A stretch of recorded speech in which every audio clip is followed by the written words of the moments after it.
You've told me more than once to show you my intention. My brain gets blocked at times, but now somehow I'll give you my attention. You've got to know that I ain't a person who understands all the clockwork of our romance.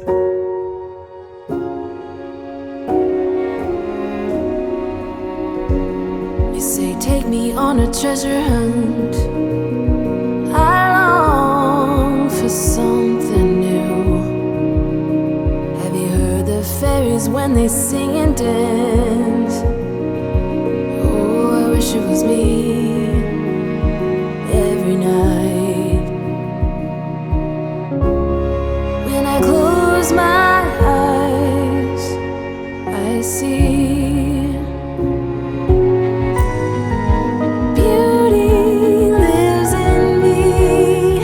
I know I don't yet know it, so I trust you when you say that beauty lives in me too.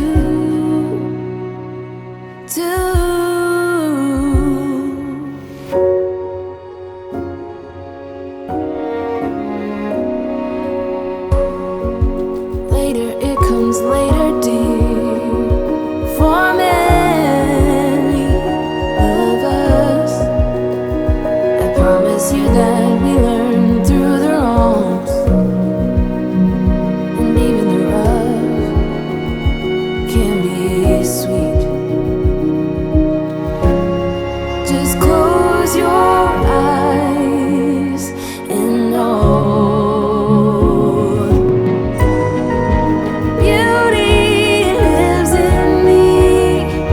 I know I don't yet know it, so I trust you when you say that beauty lives in me too.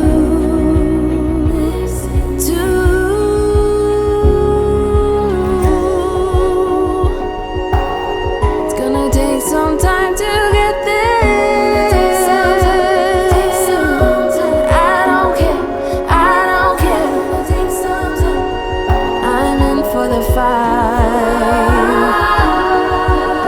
It's gonna take some time, but I know that beauty lives in me. I know I don't yet know it, so I trust you when you say that beauty lives in me. 309 L'Oréal Paris. Beauty lives in me. I know I don't yet know it, so I trust you when you say that beauty lives in me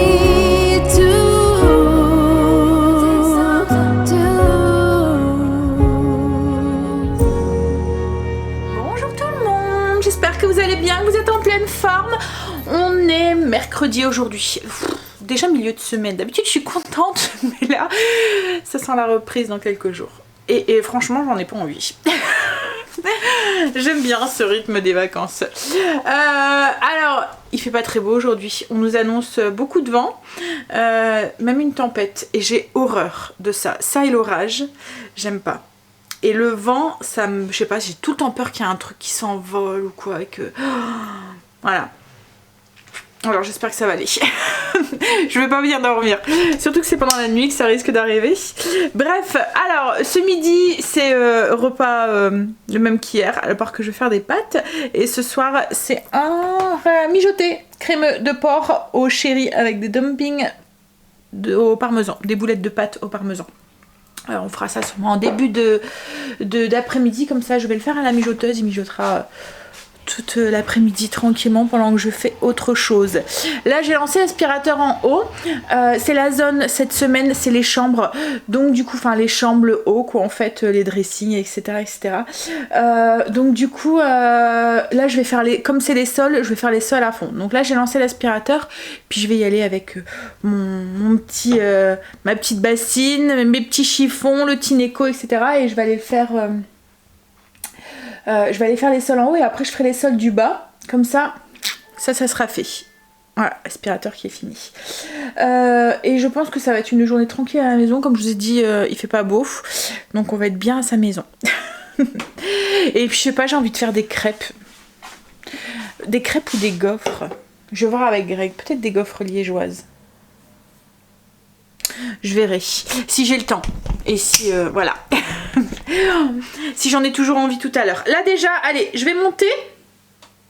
Et je vais aller finir mes sols. Comme ça c'est fait. Angel ne mange pas avec nous cet après-midi, mange avec chez sa chérie. J'essaie de pas bafouiller. Du coup on va manger tous les trois. Tu veux sortir? Tu es sûre, Marley? Oh bah non, tout compte fait. Je finis mon café. Et bah j'y vais. J'étais à jour de lessive. Jusqu'à ce que j'aille laver dans les chambres. Et que je leur demande de faire leur chambre.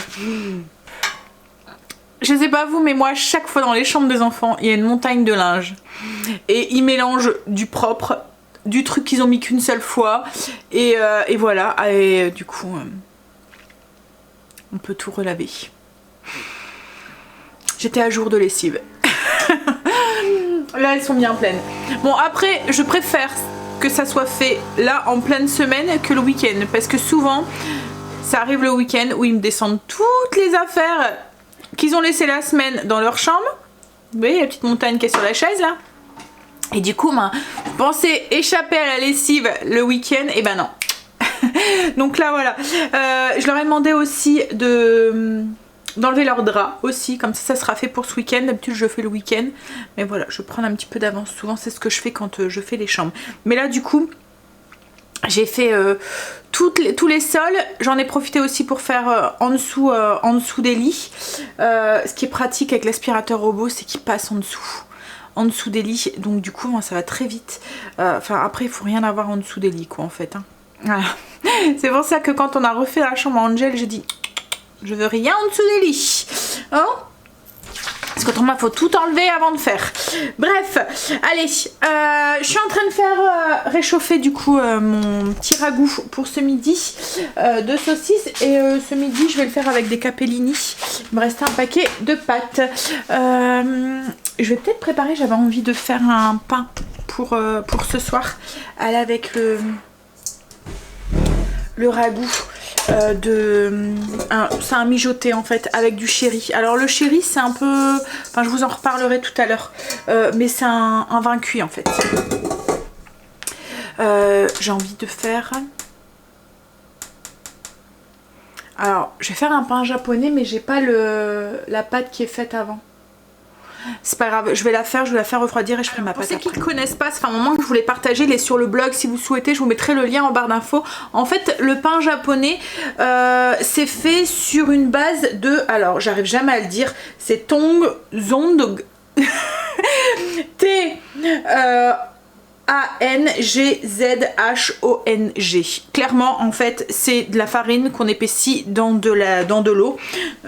Donc on met 200 ml d'eau avec 40 g de farine, on mélange ça et on fait épaissir un peu comme si on ferait une pseudo sauce béchamel on va dire. Et on laisse refroidir et on incorpore ça dans le pain, dans la pâte à pain. Et ça fait un pain. Alors ça fait style un pain de mie, mais un peu avec une texture de brioche. Vous voyez, c'est vraiment trop bon. Il se conserve en fait super bien ce pain. Il garde son moelleux et tout.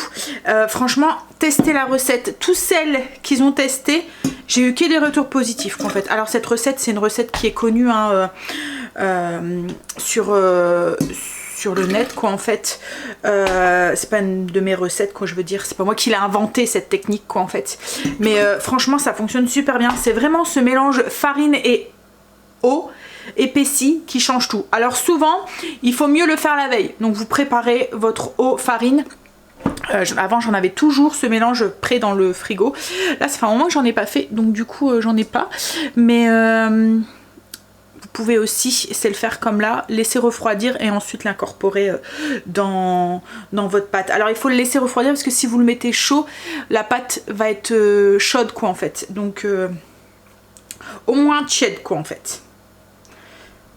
Tiède froid quoi. Mais voilà, il faut la faire un petit peu à l'avance, c'est mieux. Hop.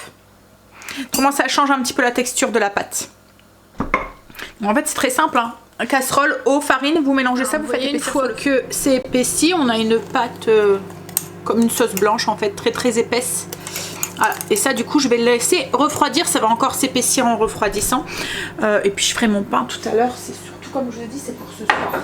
Donc voilà, là je vais faire ma pâte pour faire des gaufres pour 4 heures pour Greg.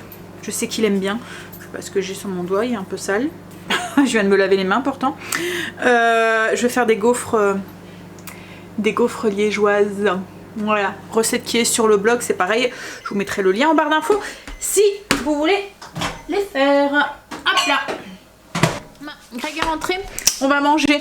J'ai préparé ma pâte pour... elle va lever et je ferai le pain après. Je t'ai fait des gaufres, chérie. Des gaufres liégeoises. Fatiguée? Grave. Allez, on va manger. On va faire une petite sieste, je pense, cet après-midi. Là, ça fait 15 jours qu'il travaille 7 jours, enfin 6 jours sur 7. À la force, ça se fait sentir. On a fini de manger. Je vais préparer le repas pour ce soir. Comme ça va mijoter toute l'après-midi. Pour vaquer à d'autres occupations. Donc ce soir c'est un mijoté crémeux de porc au sherry avec des dumplings de parmesan.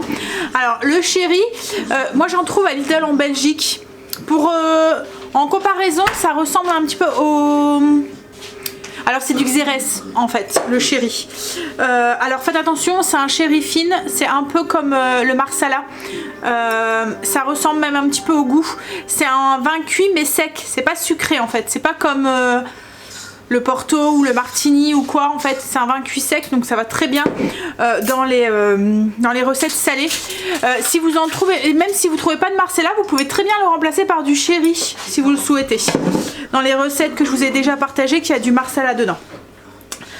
Alors du coup, qu'est-ce qu'il nous faut comme ingrédients pour cette recette? 1 kg, 1,5 kg de sauté de porc. Moi je fais pour 2 fois, hein, donc pour au moins 8 personnes. Donc si vous souhaitez, vous pouvez diviser la recette par 2.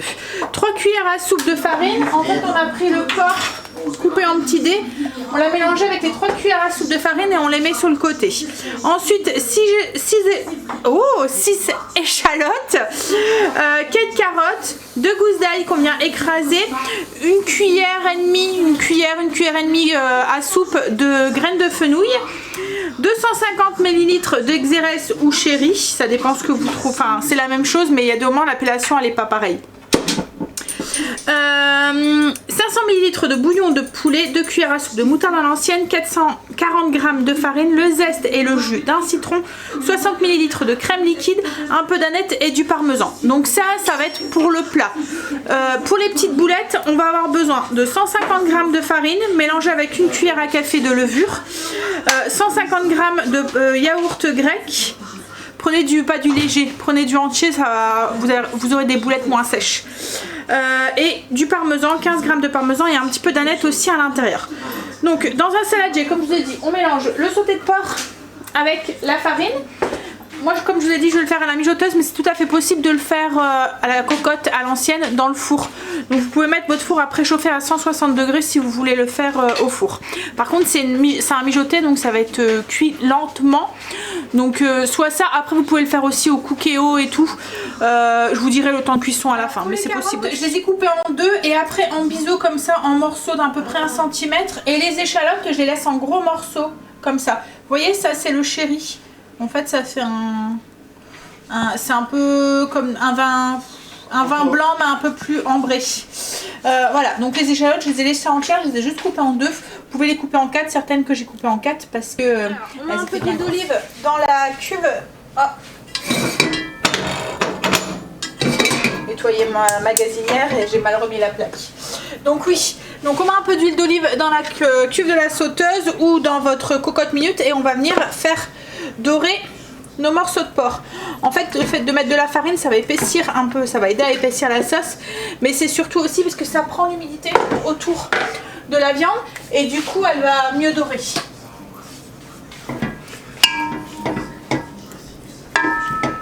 Donc on la fait bien dorer pendant 5 minutes de tous les côtés. Quand la viande est dorée, on la retire, on la remet dans le saladier. On va rajouter un tout petit peu d'huile d'olive dans le fond et on va faire revenir nos oignons, enfin nos échalotes et nos carottes jusqu'à ce qu'ils commencent un petit peu à ramollir, à cuire quoi en fait. Donc échalotes et les carottes. Alors une fois qu'ils commencent à ramollir, on va ajouter l'ail, donc les 2 gousses d'ail qui sont écrasées et les graines de fenouil. Alors vous n'êtes pas obligé d'utiliser des graines, vous pouvez utiliser de la poudre si vous le souhaitez. Mais en fait les graines vont un petit peu torréfier là. On va les faire revenir un petit peu pendant une petite minute. Oui, donc vous pouvez utiliser de la poudre hein, si vous le souhaitez, si les petites graines vous dérangent.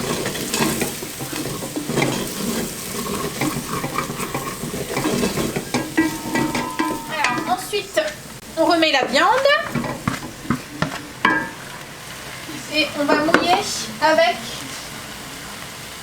le sherry. Et on va porter à ébullition en grattant bien le fond de la cocotte. Et on va essayer de faire réduire un tout petit peu.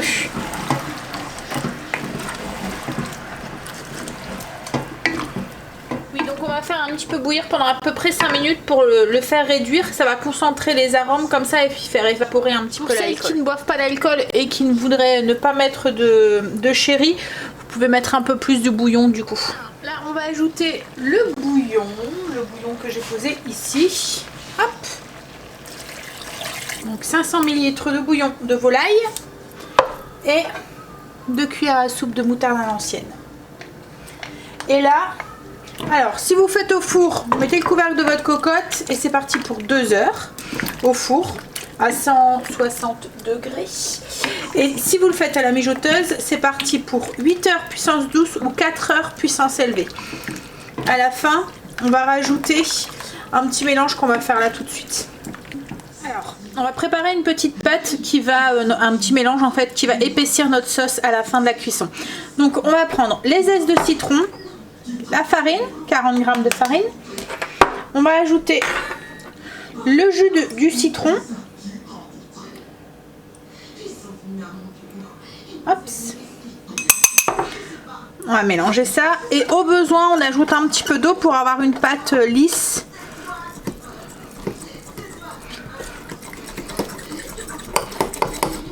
En fait ça dépend de la quantité de jus que votre citron va donner.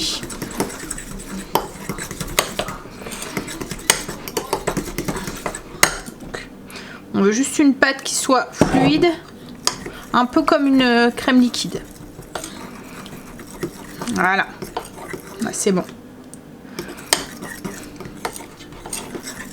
Donc ça on met de côté et avant la fin des 2 heures de cuisson au four on rajoute dans la cocotte ou avant les 4 heures de cuisson, une demi-heure avant, on rajoute dans la mijoteuse. Alors là on va préparer les dumplings, donc les boulettes de pâte. Vous n'êtes pas obligé, vous pouvez servir le ragoût comme ça avec une purée, des pommes de terre ou ce que vous voulez. Ça en fait ça vous permet d'avoir un repas complet et puis c'est vraiment très très bon en fait. Les boulettes de pâte cuisent, ça fait un peu comme une pâte, un peu comme un cake mais qui cuit dans la sauce. Donc du coup elles prennent un peu les saveurs de la sauce. Comme je vous dis ça vous permet d'avoir un plat complet et puis ça change quoi en fait, c'est bon. Donc du coup je vais mélanger 150 g de yaourt grec. Alors prenez du entier, il est plus épais, vous voyez, que le yaourt léger. Donc si vous prenez du yaourt léger, mettez moins de farine parce que autrement vous risquez d'avoir des boules de pâte trop liquides et il est un petit peu plus gras aussi que l'autre, donc du coup il va apporter, ça évite de mettre de l'huile ou du beurre quoi en fait. On ajoute du coup 150 g de yaourt grec, on va mettre une cuillère à café de levure chimique et 150 g de farine dedans. Et là on va aromatiser notre petite boulette avec un petit peu d'aneth, à peu près une cuillère à café, ça va rappeler l'aneth et le fenouil qu'on a mis à l'intérieur de la sauce, et 15 g de parmesan. Et là, un peu de sel, un peu de poivre au goût. Pareil, hein, dans la viande, je vous l'ai pas dit, mais vous pouvez rajouter du sel et du poivre au goût. Hein.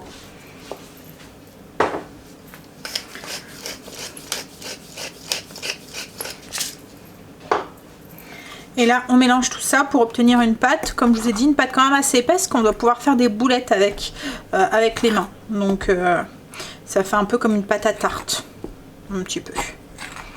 Alors, une fois qu'on a notre boule qui est bien formée, comme je l'ai dit, ça fait comme une pâte à tarte tendre, assez, vous voyez, assez molle quoi en fait.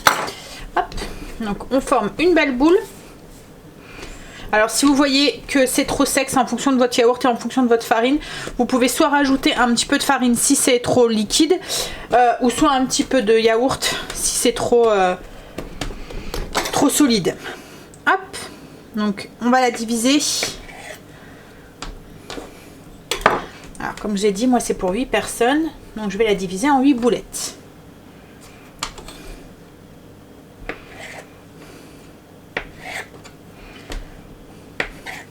Ça gonfle à la cuisson, il y a de la levure dedans.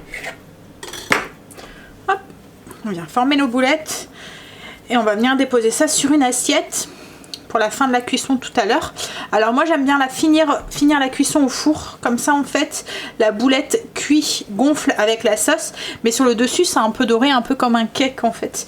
Donc on a une différente texture. Après vous pouvez directement aussi les mettre dans la sauce et les laisser cuire dedans, mais elles auront un petit peu cette texture de boule pâte, vous voyez, cuite à la vapeur, un peu molle quoi en fait, et un peu plus oui, un peu plus, enfin la texture sera différente. Enfin moi je préfère au four, mais à vous de voir. Je vous ai pas dit tout à l'heure pour la cuisson au cookéo, donc une demi-heure cuisson sous pression, et après vous rajoutez vos boulettes dedans et vous épaississez en fin de cuisson du coup sur position dorée. Ces petites boulettes, je les mets dans une assiette et je vais les mettre au frigo en attendant tout à l'heure qu'on les mette au... Mon repas est prêt du coup. Mon pain japonais est en train de lever. Alors moi je le fais, c'est vraiment un gros pain. Dans un moule normal, vous allez en faire 2. Dans un moule à cake par exemple, vous allez en faire 2. Là moi c'est un grand plat que j'avais acheté à Stocomanie. J'avais pas payé très cher, mais il est vraiment très grand en fait, c'est une terrine à pâté logiquement. Je sais pas si vous voyez par rapport à ma main. Et du coup en fait tout passe dedans. Et ce que j'aime bien c'est que ça, bon, il va bien lever. Ça va faire des grosses tranches de pain. Vraiment des grandes tranches quoi en fait. Hop, alors de temps en temps ils en font encore des moules comme ça où il y a 2 moments. Les boucheries, vous voyez qu'ils vendent du pâté et tout. Ils vendent les moules, les plats. Qui reçoivent le pâté dedans. Je sais que Match le font, Intermarché aussi. Et je me demande si Auchan aussi ne le fait pas. Tout comme Leclerc. Je pense qu'ils font tous, vous voyez, ils reçoivent des pâtés dans des terrines en fait et ils revendent les terrines après. Donc ouais, renseignez-vous, mais peut-être que vous allez pouvoir trouver parce que ça c'est ça, hein, c'est un truc d'une terrine à pâté, je suis sûre. Et j'ai fait mes petites boules pour faire mes gaufres. Alors là mon pain va bien lever, doit lever encore. Je vais faire cuire les gaufres, il va être 4 heures pile poil. Et après j'ai plein de vaisselle à faire. On va pouvoir, mais d'abord je vais me poser avec un petit café parce que je n'ai pas encore pris, une petite gaufre. Je vais aller réveiller Greg qui fait la sieste, et puis ensuite je fais ma vaisselle et j'aurai le droit de me poser un petit peu, hein. Après je ne fais plus rien. Le repas est pratiquement prêt, il y a juste 2-3 petites finitions à faire et voilà. Allez, le vent souffle vraiment de plus en plus fort. Ouf, on va être bien devant la cheminée. Je suis bien contente de ne pas devoir ressortir. Moi, je suis en train de faire chauffer mon gaufrier. Et puis comme je vous ai dit, on va s'installer devant la cheminée avec un petit café, une petite gaufre. Alors, je sais pas si vous avez vu, mais la différence avec les pâtes de gaufres de Liège, c'est que c'est un peu comme une pâte briochée. C'est pas une pâte liquide en fait. Ça fait vraiment des petites boules. Donc il y a des petits grains de sucre à l'intérieur. C'est les gaufres préférées de mes enfants et de Greg et de... je pense de tout le monde pratiquement. Une fois qu'on a goûté les gaufres de Liège, on a du mal avec... enfin voilà, les autres gaufres, elles sont bonnes aussi, hein, mais voilà, celles-là, elles sont un petit cran au-dessus. C'est de plus en plus sombre dans la maison. Je sens bien que ça risque de craquer. Yep là. Je vous montre du coup ce que ça donne les gaufres. Voilà. Alors faites attention parce qu'avec ces gaufres là, comme il y a du caramel, ça a tendance, si vous les faites trop cuire. Ça a tendance un peu à brûler. Non, faut faire attention. Faut pas aller porter ça à Greg qui commence un petit peu à gémir. C'était bonnes les gaufres.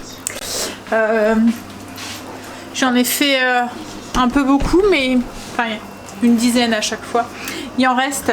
Angel va être content quand il va rentrer de les avoir. Et Greg va en prendre demain pour aller au travail, je suppose. Tu vas t'emballer, ça me t'emballer qu'il y en aura encore. Ah, c'est ça que je trouvais que le temps avait diminué. J'ai mis mon pain au four. Là, ce que je vais aller faire, c'est que je vais aller mettre mon masque sur mes cheveux parce que j'ai bien envie d'aller prendre une bonne douche. De toute façon, je pense pas qu'on sortira aujourd'hui. On va rester tranquille à la maison. Et si on doit aller promener Marley, je pense que Greg ira tout seul. Allez, je vais faire ça et après je vais aller débarrasser mon lave-vaisselle vient d'être lancé. Je vais le vider et je vais mettre tout ça dans le lave-vaisselle. Le masque que je mets, c'est comme d'habitude. C'est celui-ci, marque Pomelo. Moi c'est le Matcha Magique. C'est spécialement pour les cheveux frisés et franchement, enfin je vous l'ai dit, hein, mais depuis que je l'utilise, je vois grave la différence. Alors pour l'instant je le fais 2 fois par semaine, souvent le mercredi ou le samedi, mais après je pense que je le ferai 1 fois par semaine quand j'aurai bien récupéré mes cheveux quoi en fait. Alors là j'ai mis un petit peu au frigo. Du coup on a comme un beurre en fait, mais c'est de l'huile, hein. C'est vraiment pas en mettre beaucoup, juste un tout petit peu, donc du coup on va très longtemps avec le produit. Puis après vous mettez ça sur vos pointes. Vous pouvez même en mettre en racine, hein. Moi ça me graisse pas du tout les cheveux, hein. Vous venez bien masser et il faut moins les laisser, alors c'est avant lavage qu'il faut le mettre et il faut moins le laisser poser une demi-heure, plus si vous avez le temps. Donc là moi c'est ce que je vais faire, je vais le laisser poser jusqu'à tout à l'heure que je prenne ma douche. Et ouais, ça donne de belles boucles et puis ça hydrate bien les cheveux. Ça le nourrit bien quoi en fait. Puis sans bout, c'est agréable. J'ai un code promo hein, si vous voulez, il est en barre d'infos. Allez voir, je vous l'ai laissé le lien en dessous. Alors il y a plein de masques, là moi c'est celui-là, mais il y en a un qui sent la vanille aussi. C'est les produits naturels qu'il y a à l'intérieur et franchement ça se sent, ça se voit. Et je vous en ai parlé hein, quand j'ai changé ma routine. C'est vraiment des produits top pour les cheveux. Hop, voilà. Donc, on va mettre ça comme ça. Et on va laisser agir. Là il reste une demi-heure à peu près de cuisson. Je vais ajouter mon mélange farine, citron et zeste de citron dedans. Hop. Je viens bien mélanger. Alors si vous le faites à la cocotte, vous faites la même chose, hein. Une demi-heure avant la fin de cuisson. Ça va s'épaissir. Voilà, ça sent bon en tout cas. Ah, je vais laisser finir de cuire.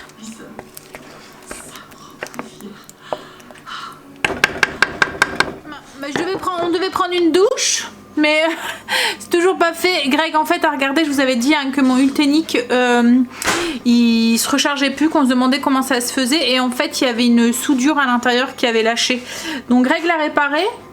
Ça y est, fallait, mais bon c'est en le démontant en fait qu'il a vu et puis un petit peu galéré pour refaire la soudure. Mais bon. Hop, il est réparé du coup. Et tant mieux. On revient. Donc là, il y a on est en fin de cuisson. Je vais ajouter la crème, la nette. Je vais mélanger. Et je vais venir du coup finir la cuisson avec les dumplings. Alors si vous voulez pas faire avec les dumplings, vous voyez là, vous pouvez le servir direct. Il est cuit. C'est bon. Hein. Pour faire avec les dumplings, je vais le mettre dans des petits plats qui vont au four et je vais mettre une boule de pâte au-dessus. Alors comme je vous ai dit, moi j'ai fait pour 8 personnes, donc j'ai doublé. Hein. Hop. Donc là, je vais prendre des petits plats qui vont au four. Je vais mettre une belle louche à l'intérieur. De chaque petit plat.